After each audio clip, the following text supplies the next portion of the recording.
Good morning everyone. Welcome back to Krishna Kumar Everyday English. Today we are in day 17 of our 45 days spoken English course, and today's topic is would, the past tense of will. If you like my videos, please like, share and subscribe my channel, and don't forget to comment. Now let us enter into the topic. Let us see the first example. She said that she would pass the exam. ఈ example మనకు తెలియటానికి ముందు నేను ఒకరి గురించి చెప్తాను. ఒక ఆమె ఎగ్జామ్కి ప్రిపేర్ అయినది, ఎగ్జామ్ రాసింది. ఎగ్జామ్ రాసిన తర్వాత ఆమె ఇలా చెప్పింది, నేను ఎగ్జామ్లో పాస్ అవుతాను, నేను పరీక్షలో పాస్ అవుతానని చెప్పింది. ఎలా చెప్పిందంటే I will pass the exam.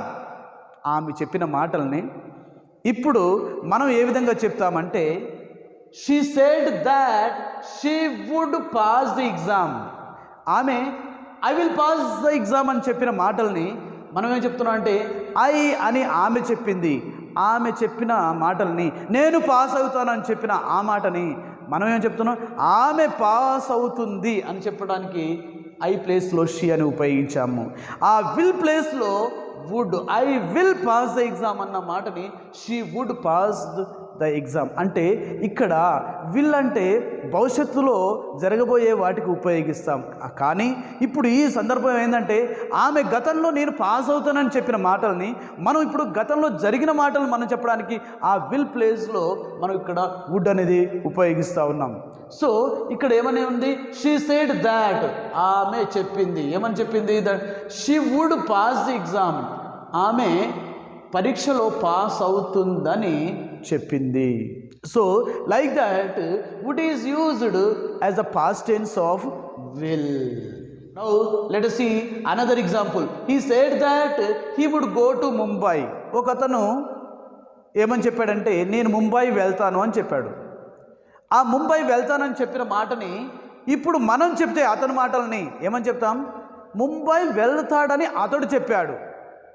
నేను ముంబై వెళ్తానని తను మాట్లాడిన ఒరిజినల్ సెంటెన్స్ని మనం చెప్తే ఎలా చెప్తాం, అతడు ముంబై వెళ్తానని చెప్పాడు. అంటే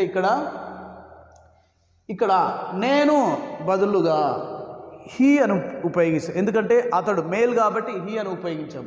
పైన సెంటెన్స్లో ఆమె మాట్లాడింది కాబట్టి నేను ఎగ్జామ్లో పాస్ అవుతాను అన్నప్పుడు షీ ఉపయోగించాం. ఇక్కడ నేను ముంబైకి వెళ్తాను అని చెప్పిన అతనికి ఇక్కడ మనం హీ ఉపయోగించినాం. అతనేమన్నాడు, I will go to Mumbai. ఆ ఐ విల్ గో టు ముంబైలో ఆ విల్ ప్లేస్లో మనం ఇప్పుడు ఇక్కడ వుడ్ ఉపయోగిస్తున్నాం. వుడ్ అనేది past form of will is would. So would is used here. Go to Mumbai same. ఇక్కడ అతడు ముంబైకి వెళతానని చెప్పాడు. So like that we use would in the past tense. Now let us see the third example. Third one. As a boy, I would daily go to the swimming pool. In bracket I have written past habits.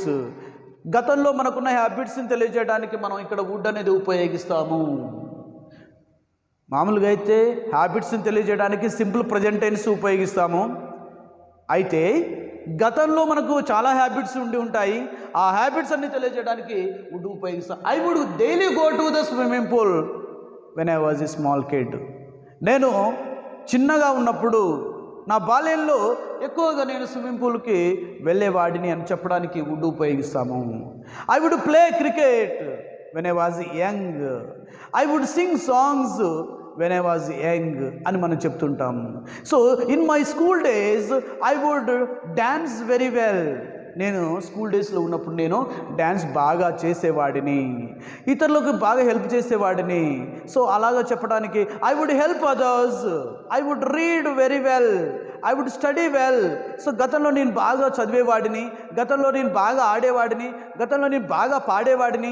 అవన్నీ చెప్పడానికి కూడా మనం would ఉపయోగిస్తాం. I would dance, I would drive, I would play, I would read, I would sing. So like this we make many number of examples to denote past habits. So now let us see next example. When I was young, I would play with my friends. This is also past habit. So when I was young, I would play with my friends, and also I would play with my mom, I would play with my brother, I would play with my sister.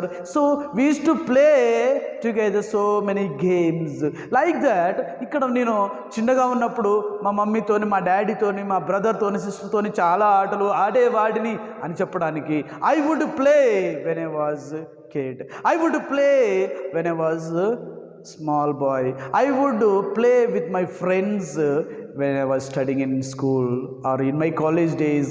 I used to play. So in the place of used to, we can use would. Used to అన్నా would అన్నా కూడా past హ్యాబిట్స్ని తెలియజేయడానికి ఉపయోగిస్తాం. So like that we use would. Next let us see the last example. If I had money, I would buy a house. If I had money. So here we see, here is a comma, here is one clause is there, this is subordinate clause, and here also, here one more sentence is there here. I would buy a house. So would buy is here. So subject verb is here, and here also subject verb is here. So would plus verb 1 ఉన్నది ఇక్కడ subject తర్వాత verb 2 ఉన్నది. verb 1 have, verb 2 had.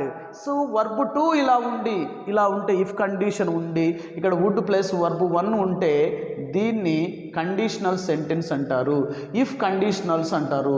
ఇలా ఇఫ్తో sentence ఉండి ఇక్కడ ఒక subordinate clause ఉండి ఇలా ఒక మెయిన్ క్లాజ్ ఉంటే దీన్ని కండిషనల్ సెంటెన్స్ అంటారు.